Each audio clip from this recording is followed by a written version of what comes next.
lugares, monumentos, pinturas, escuelas. Todo mundo conoce la figura de Benito Juárez, ese pequeño indígena que superó todas las adversidades de las élites blancas para poder convertirse en presidente de una república a la que sirvió con honor y defendió su soberanía hasta el último de sus días.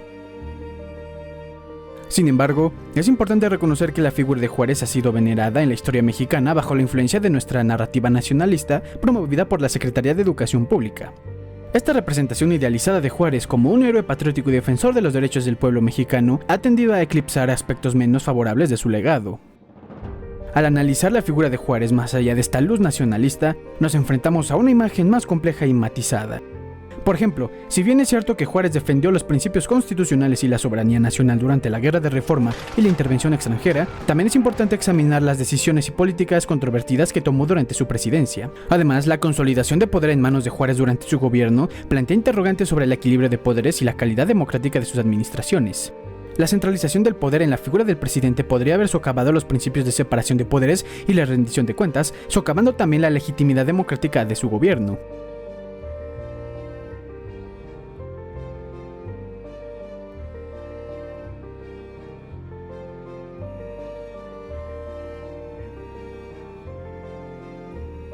Benito Pablo Juárez García nació el 21 de marzo de 1806, aunque los nuevos libros de texto de la SEP digan que fue el 18 de marzo, en San Pablo Guelatao, en la entonces Intendencia de Oaxaca. De origen indígena zapoteca, su padre fue Marcelino Juárez López, mientras que su madre fue Brígida García García, agricultores también zapotecas.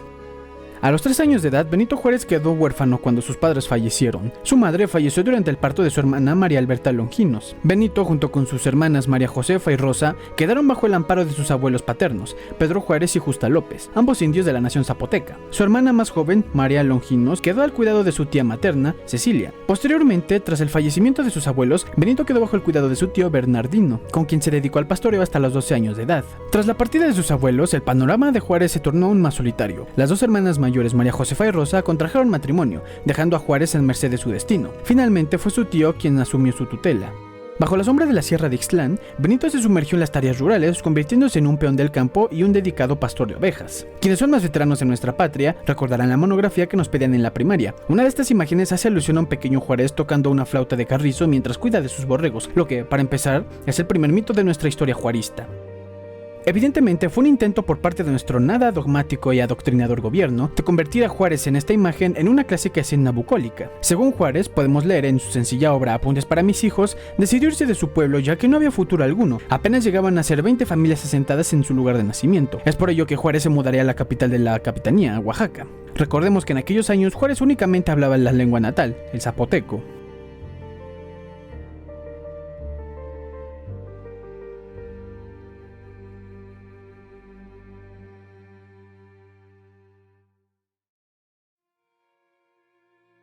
Tras su llegada a la ciudad, Juárez tocó la puerta de su hermana Josefa en busca de refugio. Ella, labrando como cocinera en una acaudalada familia bajo el mando del comerciante extranjero Antonio Maza, le brindó un techo temporal. Con la bendición del propio señor Maza, Juárez encontró un empleo cuidando la granja de la familia, recibiendo a cambio un salario de 2 reales. En días subsiguientes, el joven Juárez se encontró con el padre franciscano de la Tercera Orden, Antonio Salanueva, quien lo acogió como aprendiz de encuadernador. Bajo la tutela del padre Salanueva, Juárez no solo se sumergió en el arte de la encuadernación, sino que también comenzó a perfeccionar su dominio del español, aunque sus conocimientos eran escasos, ya que en su pueblo natal su tío apenas le había enseñado el idioma. Solo 21 días después de su llegada a la ciudad, el 7 de enero de 1819, Salanueva abrió las puertas de su hogar y taller a Juárez, ofreciéndole incluso la oportunidad de asistir a la escuela.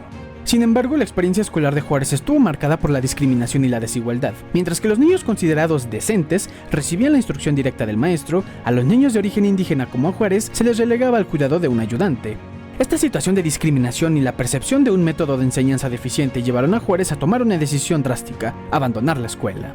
Después de observar cómo los jóvenes seminaristas de aquel entonces disfrutaban de una educación privilegiada y un estatus social respetado, y motivado por los consejos sabios de su tío Bernardino, a pesar de su instintiva repugnancia hacia los asuntos clericales, Juárez tomó la decisión de solicitar al clérigo Salanueva su apoyo para ingresar al seminario de la ciudad. Con la ayuda de su mentor, Juárez logró sortear los requisitos exigidos por las leyes eclesiásticas de América en ese momento: la necesidad de tener los recursos para mantenerse durante sus estudios y el requisito de poseer el español como lengua materna. Salanueva desempeñó un papel crucial entonces en la formación intelectual de Juárez, siendo una figura que lo guió y apoyó en búsqueda de conocimientos y crecimiento personal. Por esta razón, Juárez llegó a considerar a Salanueva como su padrino, reconociendo la influencia profunda que tuvo en su vida y en su destino. El 18 de octubre de 1821, apenas concluida la Guerra de Independencia y con la entrada triunfal del ejército trigarante bajo el mando del coronel Agustín de Iturbide el 27 de septiembre de ese mismo año, Benito Juárez comenzó sus estudios de gramática latina en el Seminario de la Santa Cruz. Demostró un desempeño destacado durante sus estudios, culminándolos en 1823 con exámenes de excelencia. Sin embargo, Juárez se encontró con una dificultad significativa. Su mentor Salanueva deseaba que continuara estudiando teología moral y buscara ordenarse como sacerdote, una idea que no solo chocaba con el desinterés de Juárez por lo clerical, sino también con la reputación poco favorable de aquellos que seguían ese camino en el seminario, conocidos como padres de misa y olla o lárragos. Convenció a Salanueva argumentando que su edad aún no era la suficiente para tomar órdenes sagradas, proponiendo en cambio estudiar el curso de artes mientras tanto. En 1824, Juárez inició los cursos de latín, filosofía y teología, aunque pronto demostró su falta de interés por la teología, llegando incluso a dormirse en clase. Finalizó este curso de artes en 1827, tras sostener 2 actos en público y ser aprobado con excelencia en los exámenes reglamentarios, con notas elogiosas de sus sinodales. A pesar de la oposición de Salanueva, Juárez decidió abandonar el seminario y orientar sus estudios hacia el derecho, dando así un giro significativo en su carrera académica y preparándose para un destino que lo llevaría a desempeñar un papel crucial en la historia de México.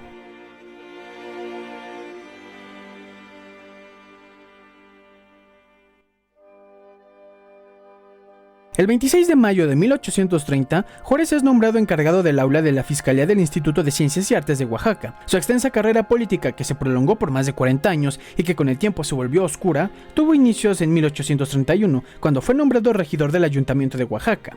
Al año siguiente, en 1832, dio un paso más en su trayectoria al ser elegido como diputado local en el Congreso de Oaxaca. Este fue el comienzo de una carrera política que lo llevaría a desempeñar roles de mayor importancia a nivel estatal y nacional. Benito Juárez ingresó en la carrera de jurisprudencia del Instituto de Ciencias y Artes de Oaxaca, donde en 1834 obtuvo el primer título de abogado expedido por la Corte de Justicia del Estado. Algunos de sus profesores eran miembros de la masonería. Durante su tiempo en la universidad, se destacó por su erudición y habilidades lingüísticas. En una ocasión, se le pidió que representara un papel en una obra de Virgilio, que incluía recitar algunos versos en latín. A pesar de su apariencia morena, siguiendo el consejo de su compañero, Juárez se blanqueó la cara de manera cómica. Sin embargo, su dominio del latín fue tan impresionante que recibió admiración y aplausos por su actuación. Después de graduarse como abogado, Juárez se dedicó algún tiempo a la defensa de comunidades indígenas, lo que lo llevó a viajar entre diversas comunidades y la ciudad de Oaxaca. Su compromiso con la justicia y la igualdad lo llevó incluso a enfrentarse a situaciones difíciles, incluyendo periodos en prisión. Además de su dominio en latín, Juárez también era versado en francés, inglés y poesía, un profundo conocimiento del derecho canónico y civil. Estas habilidades lingüísticas y legales contribuyeron a su éxito futuro como abogado y estadista.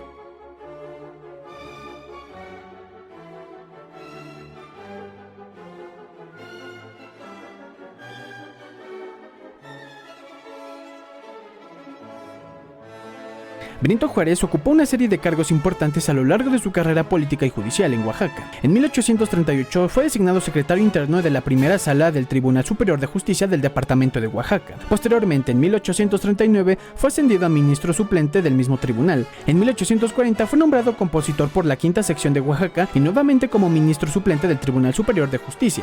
El año siguiente, en 1841, recibió un despacho como juez de la instancia del ramo civil para la ciudad de Oaxaca. Juárez también desempeñó funciones en la esfera política, como segundo vocal suplente de la Junta Electoral de Oaxaca en 1843. Sin embargo, para 1844, debido al cargo como secretario de gobierno del Departamento del Estado, no pudo ocupar el puesto de vocal en la Asamblea Departamental. Además de sus responsabilidades judiciales y políticas, en 1853 recibió un despacho como catedrático sustituto de Derecho Civil en el Instituto de Ciencias y Artes de Oaxaca. Más tarde, en 1858, fue inscrito como socio honorario en el Conservatorio Dramático Mexicano, destacando su influencia y reconocimiento en ámbitos culturales y educativos. Ese mismo año, Benito Juárez respaldó a Valentín Gómez Farías en su lucha por debilitar y someter al clero, en un intento por promover reformas liberales en México. Sin embargo, un año después, el país volvió a caer bajo el yugo del centralismo, lo que obligó a Juárez a huir a Puebla en busca de seguridad. Tras un breve exilio, regresó a Oaxaca, donde se le otorgó el cargo de juez de primera instancia. Durante este tiempo, Juárez tuvo al menos 2 hijos con una mujer del pueblo, cuyo nombre permanece desconocido.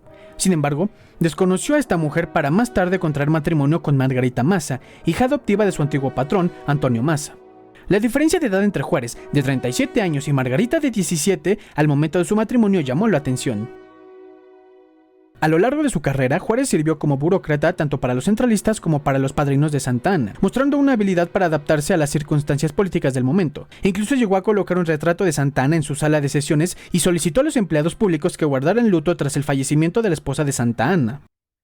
En 1844 también fue premiado con el nombramiento de fiscal del Tribunal Supremo de Justicia de Oaxaca. Además, tras la derrota del general Paredes Arrillaga en las elecciones presidenciales, Juárez fue elegido diputado federal, lo que lo llevó a trasladarse a la Ciudad de México en 1847 para cumplir con sus funciones legislativas.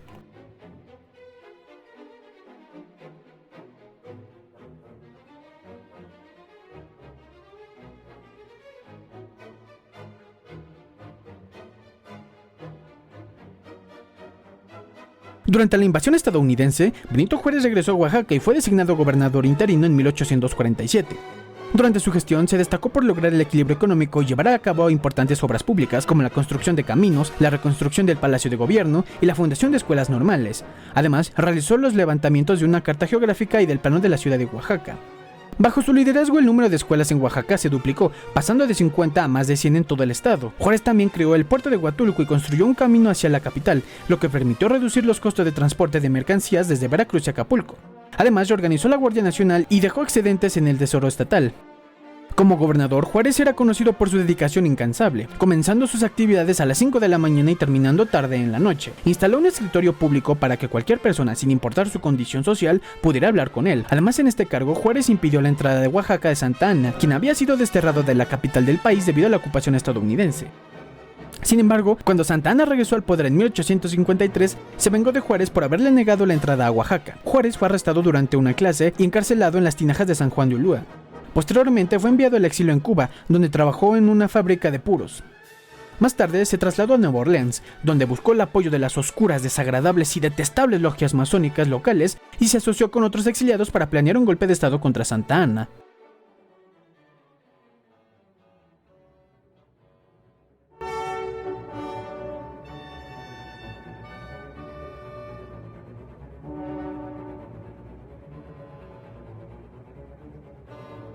Hasta ese momento, Juárez tendría en su ser múltiples odios acumulados contra el clero, los políticos de tintes conservadores y evidentemente estaba presente su complejo napoleónico por su estatura baja, ya que apenas medía 1,37 m de altura. Entendamos que el complejo napoleónico es un término coloquial utilizado para describir una supuesta condición psicológica en la que las personas de baja estatura pueden experimentar sentimientos de inferioridad y compensación debido a su estatura. Este concepto, claro, deriva del emperador francés Napoleón Bonaparte, quien era conocido por su estatura relativamente baja en comparación con otros líderes de su tiempo.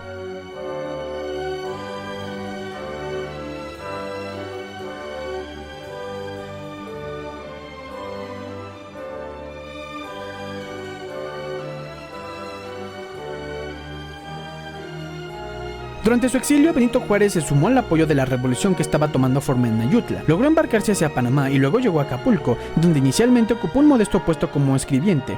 En este periodo, Juárez asesoró al cacique guerrerense y héroe de la independencia Juan N. Álvarez en la lucha revolucionaria. Con la inminente victoria de los liberales, Santa Anna abandonó la presidencia el 9 de agosto de 1855 y el 16 de septiembre los liberales tomaron la capital.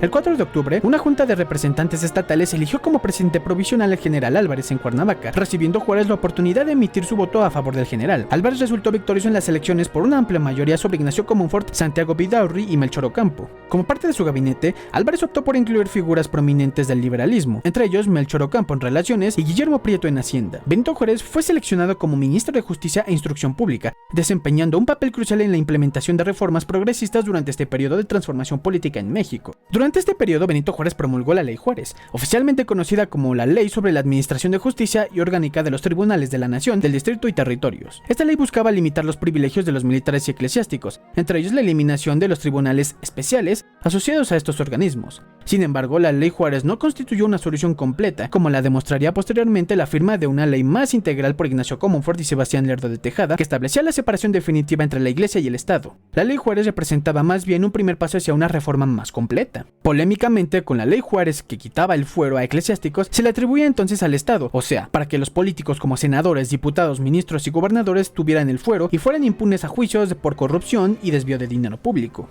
En 1855, durante el gobierno de Ignacio Comonfort, Juárez ocupó varios cargos importantes, incluyendo el de gobernador de Oaxaca, ministro de Gobernación y presidente de la Suprema Corte de Justicia. Sin embargo, en diciembre de ese mismo año, durante un golpe de Estado promovido por conflictos entre conservadores y liberales sobre la cuestión de la separación de la Iglesia y el Estado, Juárez fue arrestado por las fuerzas del propio Comonfort. Este acto fue motivado por la incertidumbre de los golpistas respecto a la posición de Juárez en relación con el conflicto, a pesar de que él nunca había tomado una postura abierta en contra o a favor del mismo, lo que resultó irónico dado que la ley Juárez fue una de las bases del conflicto. Sin embargo, Comonfort, quien había organizado su propio golpe de Estado contra su gobierno, acudió a Juárez un mes después para pedir su ayuda, ya que tanto liberales como conservadores no habían logrado llegar a un acuerdo y el gobierno se debilitaba cada vez más. Juárez, junto con el general Manuel Doblado, gobernador de Guanajuato, organizaron otro golpe de Estado. Sin embargo, para entonces Doblado y otros gobernadores ya habían desconocido a Comonfort y nombrado a Juárez como su sucesor, mientras que Zuluaga en la Ciudad de México también se rebelaba contra Comonfort y los liberales. Esto desencadenó la Guerra de los 3 años, un conflicto que marcó un punto crucial en la historia de México.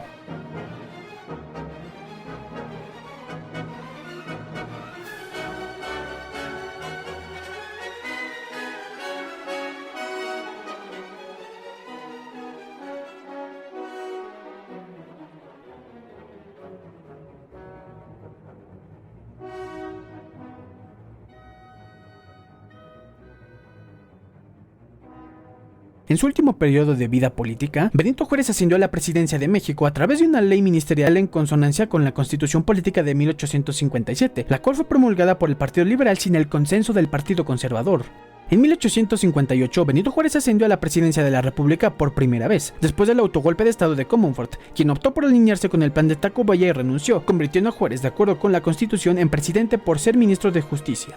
Sin embargo, Félix María Zuluaga, respaldado por el ejército y el clero, además de múltiples grupos sociales que se sentían afectados por las leyes promulgadas durante el mandato de Comonfort basadas en la ley Juárez, también fue declarado presidente por los conservadores. La presidencia de Zuluaga contaba con el apoyo de 19 representantes del país, mientras que únicamente 7 representantes respaldaban a Benito Juárez, provenientes de Aguascalientes, Colima, Jalisco, Michoacán, Guanajuato, Zacatecas y Querétaro. Juárez se vio obligado a mantener un gobierno itinerante, que bien en otras palabras podríamos definir como cobarde, entre los distintos estados, siendo perseguido por el ejército federal y con recursos extremadamente limitados. En su intento por resistir, su gobierno formó inicialmente una milicia compuesta por unos cuantos cientos de hombres. Durante su mandato presidencial, Juárez enfrentó una serie de revueltas y conflictos, incluyendo la intención de la venta de territorio nacional a Estados Unidos mediante varios tratados, convenios y proyectos. Entre estos acuerdos se destacan el Tratado Maglaino-Campo, el Crowley-Doblado, el Carvajal-Woodhouse y el Tratado Carvajal-Corliss. Estos tratados fueron negociados en busca de reconocimiento de la presidencia de Juárez y el desconocimiento de la presidencia de Félix Zuluaga.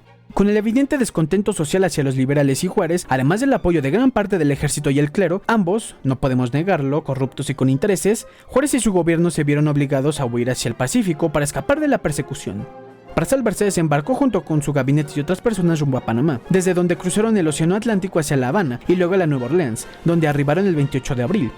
En cada uno de estos puntos, Juárez fue reconocido y recibió muestras de admiración por defender su causa. La prensa de Nueva Orleans lo abordó constantemente.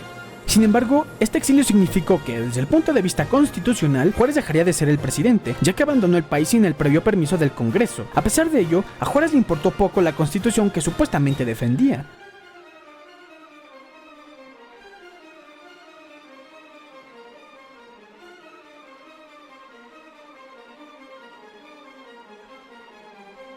Sebastián Lerdo de Tejada, luego de finalizar sus estudios en Puebla, se trasladó a la Ciudad de México para estudiar jurisprudencia en el Colegio de San Ildefonso. En 1855, ocupó el cargo de ministro en Relaciones Exteriores durante el mandato del presidente Comonfort, quien promovió las leyes de reforma. Entre estas leyes se encontraba la Ley de Desamortización de las Fincas Rústicas y Urbanas de las Corporaciones Civiles y Religiosas de México, también conocida como la Ley Lerdo. Esta ley, promulgada por su hermano Miguel Lerdo de Tejada como ministro de Hacienda, establecía la venta obligatoria de los bienes de la iglesia, incluyendo conventos, hospitales, escuelas públicas y terrenos.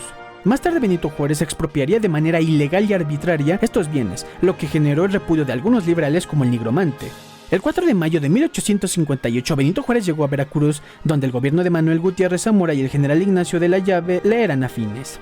Al llegar al puerto, Juárez fue recibido por su esposa e hijos en el muelle, junto con una gran parte de la población, que se desbordó al malecón para darle la bienvenida. Permaneció en Veracruz durante varios meses sin mayores incidentes, hasta el ataque de Miguel Miramón, quien finalmente levantó el sitio sobre el puerto el 30 de marzo de 1859. El 6 de abril, Juárez recibió al representante diplomático de los Estados Unidos, Robert Mark Lane.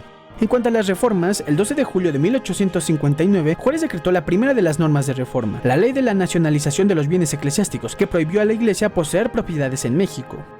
Sin embargo, la fragilidad del gobierno juarista permitió que los conservadores Félix María Zuluaga y Leonardo Márquez tuvieran la oportunidad de recuperar el poder. Ante esta situación, Juárez solicitó al Congreso facultades extraordinarias, aunque los miembros liberales del Congreso inicialmente se negaron, argumentando que Juárez no podía violar los principios de legalidad después de haber luchado por una constitución, además de que el zapoteco no podía violar los mandatos a los que juraría defender dándole facultades de virtual dictador. Dos grupos de conservadores atraparon y asesinaron a Melchor Ocampo y a Santos Degollado. Desviando la atención de los liberales en el Congreso y cambiando su opinión, finalmente se decidió otorgar dinero y permisos a Juárez para acabar con los conservadores.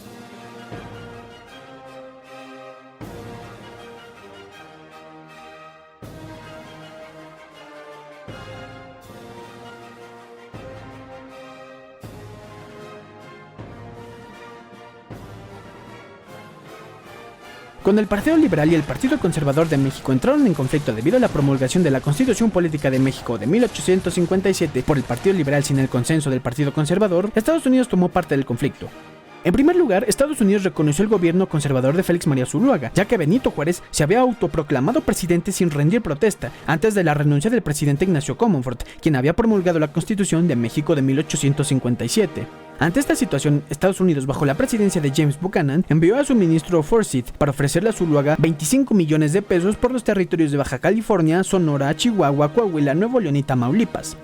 Con esta compra, Zuluaga tendría el respaldo de Estados Unidos. Sin embargo, Zuluaga rechazó el convenio, argumentando que la falta de recursos no justificaba semejante entrega de territorio. Estados Unidos alegaba que la compra justificaría el expansionismo de la población migrante europea a Estados Unidos, argumentando que no tenía cabida en México debido a la falta de la población para ocupar dichos territorios. Ante la negativa de Zuluaga, y unos meses más tarde fue reemplazado por Robert McLean en Veracruz, lo que implicaba un desconocimiento implícito al gobierno conservador de Zuluaga y un posterior reconocimiento al gobierno de Juárez. Estados Unidos reconocería a Benito Juárez como el legítimo presidente de México con la condición de un tratado entre Estados Unidos y Juárez, negociado por Robert McLean y Melchor Ocampo, en el cual el Partido Liberal vendía el territorio nacional. El tratado McLean-Ocampo representaba un acuerdo que implicaba un libre tránsito, lo cual habría significado una violación de la soberanía de México. Sin embargo, este tratado no fue aprobado por el Senado de los Estados Unidos, ya que los senadores del norte consideraron que era un intento por parte del sur de incrementar su zona de influencia en un momento de tensiones internas, lo que posteriormente desencadenó la guerra civil en Estados Unidos entre el norte y el sur. El general Miguel Miramón estuvo cerca de capturar a Benito Juárez en Veracruz durante la Guerra de Reforma, pero la intervención y ayuda directa de Estados Unidos impidió su captura. La Marina estadounidense capturó 2 buques de conservadores mexicanos, permitiendo la fuga de Juárez. Estados Unidos apoyó militarmente al Partido Liberal, lo que finalmente garantizó su victoria en el conflicto. Ante este contexto, los conservadores mexicanos, al percibir la precaria situación democrática en México y el expansionismo estadounidense que buscaba adueñarse de más territorio mexicano, promovieron el regreso del Imperio Mexicano con el respaldo del país europeo más poderoso en ese momento, Francia, bajo el liderazgo del emperador Napoleón III. Su objetivo era convertir a México en una potencia capaz de enfrentarse a Estados Unidos y contrarrestar su influencia en la región. Como dato curioso, tras la temporal victoria de los liberales en la Guerra de Reforma, los liberales festejaron su victoria en el Congreso Federal cantando el himno nacional de Francia, mejor conocido como la Marsellesa.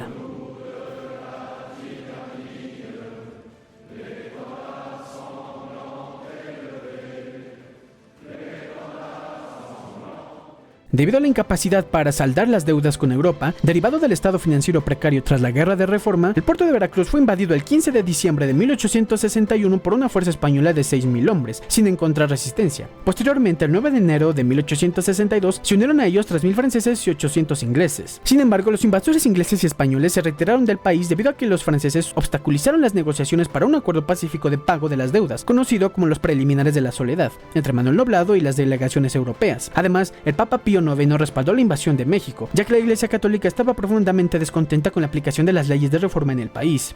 El 5 de mayo de 1862, las tropas mexicanas, bajo el mando del general Ignacio Zaragoza, lograron una victoria significativa sobre las fuerzas francesas en la batalla de Puebla.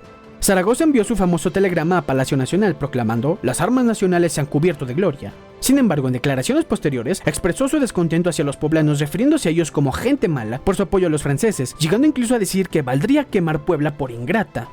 A pesar de la victoria, un año después, en 1863, Francia envió refuerzos de 25.000 hombres que sitiaron y finalmente ocuparon la ciudad de Puebla en poco más de 2 meses. Durante el asedio, la ciudad sufrió una grave escasez de alimentos y recursos, debilitando las defensas ya que eran inferiores y afectando severamente a la población. A pesar de las dificultades, la mayoría de la población vio a los invasores como enemigos, en oposición a los deseos de los conservadores que buscaban promover su causa. Durante este periodo, varios comandantes del ejército mexicano, incluidos Porfirio Díaz y González Ortega, fueron capturados por las fuerzas francesas. Después de una sesión extraordinaria del Congreso, Juárez recibió poderes especiales y suspendió las actividades del Congreso. El 31 de mayo de 1863, en una sesión solemne en el Zócalo capitalino, miles de mexicanos despidieron a Juárez mientras él y su gobierno se dirigían como cobardes hacia el norte para escapar de los franceses. La caravana incluía ministros y archivos nacionales custodiados por soldados. Durante su viaje, Juárez detuvo la caravana en Dolores Hidalgo, donde visitó la casa de Miguel Hidalgo y se reunió con el jefe municipal y los pobladores. Mostró respeto por un anciano que había sido amigo de Hidalgo y afirmó que luchaba por los mismos ideales de la independencia. Luego intentó reorganizar su gobierno en San Luis Potosí, donde había decretado que aquellos que apoyaran a los invasores franceses serían considerados traidores. Mientras tanto, los franceses entraron a la Ciudad de México sin resistencia, ya que Juárez y su gobierno estaban en San Luis Potosí. Después, se trasladó estratégicamente a Monterrey y Saltillo, perdiendo estas ciudades ante los franceses. Juárez envió a su esposa e hijos a Nueva York para recibir apoyo, y el diplomático Matías Romero negoció con el gobierno estadounidense para asegurar su respaldo a la República contra los imperialismos franceses. Maximiliano de Habsburgo, conocido como Maximiliano I de México, se trasladó a México y envió una carta a Juárez, invitándolo a unirse a su gobierno imperial, nombrándolo como primer ministro. Juárez, desde Monterrey el 1 de marzo de 1864, rechazó la propuesta, criticando a Maximiliano por ser un títere de Napoleón III y advirtiéndole sobre el juicio que la historia le depararía. Juárez parecía no tener intención de renunciar al poder dictatorial que mantenía, aunque su mandato como presidente había terminado tiempo atrás. Por su parte, en Estados Unidos, las tropas al mando de Abraham Lincoln tomaron la capital del sur y derrotaron al general Robert E. Lee, ganando definitivamente la guerra civil.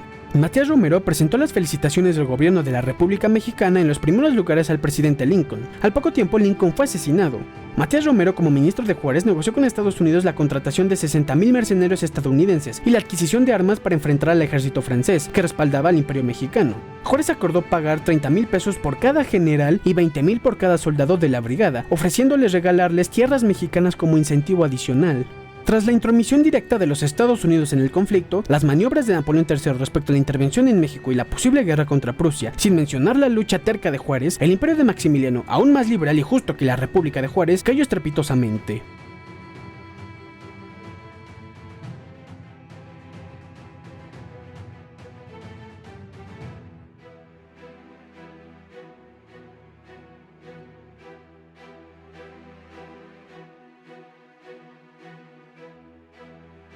Antonio López de Santa Anna estaba en Estados Unidos tratando de negociar apoyo financiero y político para regresar por 12ª vez a la presidencia de México. A finales de marzo, Benito Juárez recibió un mensaje de Matías Romero desde Nueva York, advirtiéndole sobre los movimientos de Santa Anna. También, la Embajada de México en Estados Unidos informó que el gobierno estadounidense apoyaba a Juárez y no a Santa Anna. Sebastián Lerdo de Tejada advirtió a Juárez sobre la posibilidad de un golpe de estado por parte de Santa Anna al regresar a México. Sin embargo, Juárez respondió que si Santa Anna no tenía el respaldo de Estados Unidos, no representaba ninguna amenaza. Citando a Juárez: "No se afane mucho usted, porque si Santa Anna no cuenta con el apoyo de Estados Unidos, no vale nada. Santa Anna ya no vale nada". Tras la caída de la ciudad de Querétaro, último bastión imperial, por recomendación de Lerdo de Tejada, Juárez estableció un tribunal militar para juzgar a Maximiliano y sus generales Miramón y Mejía en Querétaro. Tras un juicio de 3 días, fueron condenados a muerte por apoyar a los invasores franceses y traición a la patria. La condena generó conmoción mundial, especialmente en Europa. A pesar de las numerosas solicitudes de clemencia, incluida la de la princesa Inés de Salm-Salm, quien se arrodilló ante Juárez, este afirmó que no podía cambiar la justicia. Según testigos, Juárez le dijo a Inés: "No mato al hombre, mato la idea". Finalmente, Juárez consiguió un breve aplazamiento antes de que se ejecutara la sentencia. La mañana del 19 de junio de 1867, en el Cerro de las Campanas, se consumó la ejecución, noticia que resonó en todo el mundo.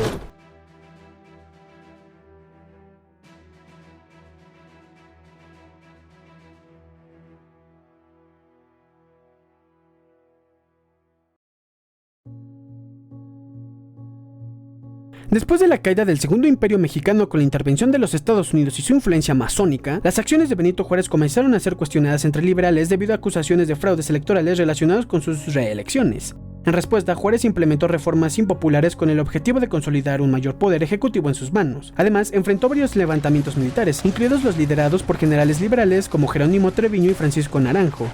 Sebastián Lerdo de Tejada y Porfirio Díaz se alzaron contra la dictadura y el autoritarismo de Juárez, aunque sin éxito.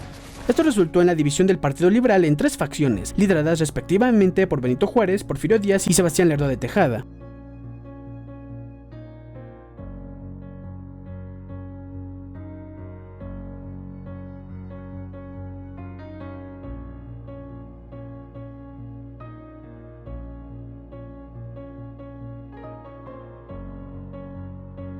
Benito Juárez fallece tras enfermarse a pocos meses de su 4º mandato presidencial en el Palacio Nacional. De acuerdo con la ley, Sebastián Lerdo de Tejada asume la presidencia. Durante su mandato, Lerdo de Tejada incorpora las leyes de reforma a la Constitución y promulga la Ley de Adiciones y Reformas. Esta ley establece el Estado laico en la República Mexicana, efectivamente separando la Iglesia del Estado. Surge la leyenda de Leonarda Martínez, quien es la Carambada, una mujer que se enamoró de un militar de las fuerzas imperiales de Maximiliano y por ello es condenado a muerte. Leonarda iría con el presidente Benito Juárez para que le perdonara la vida a su amado, pero finalmente asesinan al hombre, por lo que la Carambada, en un evento organizado por Juárez, se le acercó y discretamente lo envenenó. Días después, el presidente zapoteco cayó enfermo, muriendo al poco tiempo.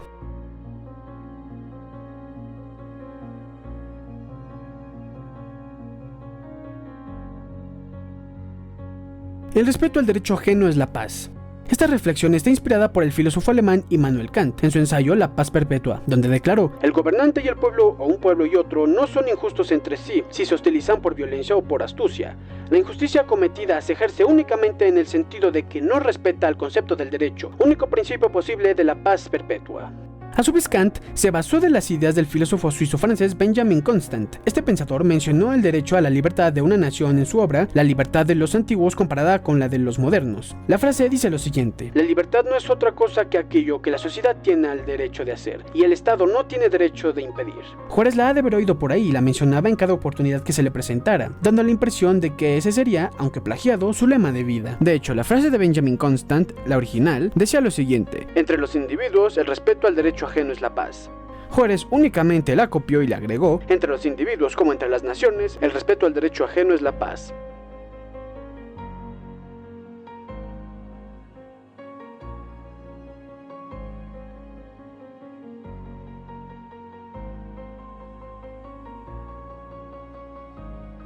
En 1865, Alejo Morales, un político colombiano en México, fabricó la historia de un supuesto intercambio epistolar entre Benito Juárez y Maximiliano de Habsburgo. Morales presentó una carta falsa al Congreso de Colombia, donde Juárez supuestamente expresaba su determinación en defender la soberanía mexicana frente a los franceses. Con base en esta falacia, el Congreso de Colombia decidió nombrar a Juárez benemérito de las Américas. Matías Romero, en su entonces cargo de ministro de Hacienda de Juárez, desmintió estas afirmaciones en una carta al secretario de Estado de Estados Unidos, William H. Seward. Explicó que nunca hubo una comunicación entre Juárez y Maximiliano, desacreditando así la supuesta carta presentada por Alejo Morales. La designación de benemérito de las Américas fue meramente una farsa, sin fundamento en los méritos reales de Juárez. Más tarde, en 1867, José María Cabral, presidente de la República Dominicana, otorgó la misma distinción a Juárez en un intento de obtener el reconocimiento de México. Este acto se produjo apenas un mes antes del fusilamiento de Maximiliano por órdenes de Juárez, quien había vendido repetidamente la soberanía mexicana en tratados y acuerdos con Estados Unidos. El mejor presidente de México en todos los tiempos, Benito Juárez, decía a Juárez: nada por la fuerza, todo por la razón y el derecho.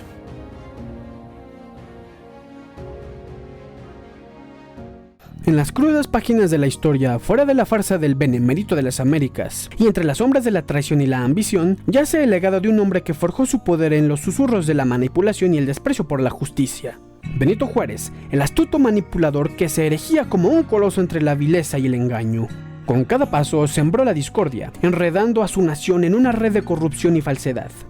A medida que ascendía al trono de la presidencia, su corazón se tornaba frío y su alma se oscurecía con la sed insaciable de poder. Traicionó a su pueblo, desgarrando la tela de la democracia con sus fraudes electorales y desviando el rumbo de la justicia hacia su propia conveniencia. Las voces de los oprimidos fueron silenciadas bajo el yugo de su dictadura, mientras aplastaba las llamas de la libertad con sus manos manchadas de codicia y ambición desmedida.